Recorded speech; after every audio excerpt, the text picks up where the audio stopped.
لە کاتێکدا کە بە بۆنەی ڕۆژی باتمێتزڤاوە تاجەکەی لەسەر نەبوو لە میانەی پێشبڕکەی 5 ڕۆژی پاسکیل سواییدا پێشوازێکی قارەمانانە لە ماتی وەیسکرا بۆ نەخۆشخانەی ئاڵێن. ماتی و سەدان کەسی تر بەشداریان کرد لە پێشبڕکەی پاسکیل سواری بۆ کۆکردنەوەی پارە بۆ نەخۆشخانەی ئاڵێن، بەڵام ئەو بە پاسکیلی دەستی بەشدار بوو چونکە ئیفلیجە. من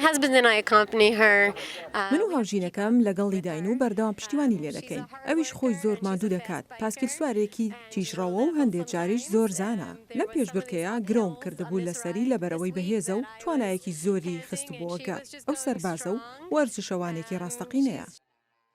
نەخۆشخانەی ئاڵێن لە ساڵی 1932 لەسەر دەستی پسپۆرێکی ئەمریکی بۆ بەهێزکردنی ئێسک دروست کراوە. نەخۆشخانەکە یەکێکە لەو شوێنانەی پێکەوە ژیان بەبێ ئاوردانەوە لە توندوتیژی نێوان ئیسرائیل و فلستینەکان. تەنانەت نەخۆش لە کەتی غەزەشەوە دێن کە لە ژێر دەسەڵاتی حەماسدایە. یەکێک لە نەخۆشە ناودارەکانی نەخۆشخانەی ئاڵین ماریا ئامان کە 13 ساڵ لەمەوبەر لە غەزە بریندار بووە.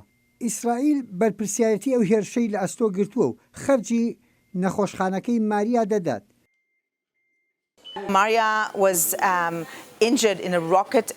ماریا بریندار بووە بەهۆی هێرشێکی ڕۆکێتی ئیسرائیلەوە کاتێک ویستویانە کەسێک بکەنە ئامانج. لە تەنیشت ئۆتۆمۆبیلەکەیانەوە کەوتۆتەوە و دایک و چەند کەسێک لە خێزانەکەی مردوون. خۆشی تووشی ئیفلیجی تەواو هاتووە. تەنانەت بە ئامێریش هەناسە دەدات. ماریا ئێستا لە ئەپارتمانێک دەژی لەگەڵ دایک و برایەکیدا هاتووە بۆ نەخۆشخانەکە بۆ هەندێک چارەسەری تایبەت. گرنگی زۆریان پێداوم. هەز دەکەم لە دۆخێکی زۆر باشدام. ڕەفتاری زۆر جوانیان لەگەڵدا کردوم. هەز دەکەم ئێستا زۆر باشم. لەبارەی نەخۆشیەکەی دەلالیشەوە سەرکەوتنیان بەدەست هێناوە. کچی فەلەستینی مەلاک ناتیش دەلال پێش وادەی خۆی لەدایک بووە و گرفتی گەشەکردنی زۆری هەیە. دەلال بەم دواییە گواستراوەتەوە بۆ نەخۆشخانەی ئاڵێن بۆ ساڵ و نیویەکە ماوەتەوە. باشترین نەخۆشخانەیە کە بینیومە. یارمەتی زۆریان کردین. خواردنی جۆراوجۆر بە منداڵەکان دەدەن. هەز دەکەم بەرەو باشی دەچێت.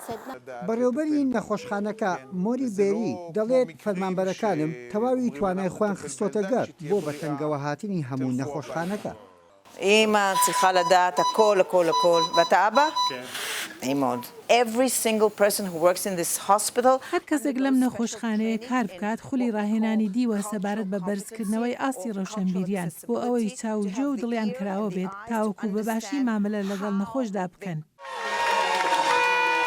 ئەو شتانەی کە هەن لێرە شتێکی هەرزان بەهانین لە کاتێکدا حکوومەتی ئیسرائیلیش هەندێک پارەی پێداون. نەخۆشخانەکە پشت بە خەڵکی تر دەبەستن کە کۆمەک دەبەخشن. پێشبڕکەی پاسکیل بۆ خۆشەویستی ئەم ساڵیش 3 ملیۆن دۆلاری کۆ کردوێتەوە.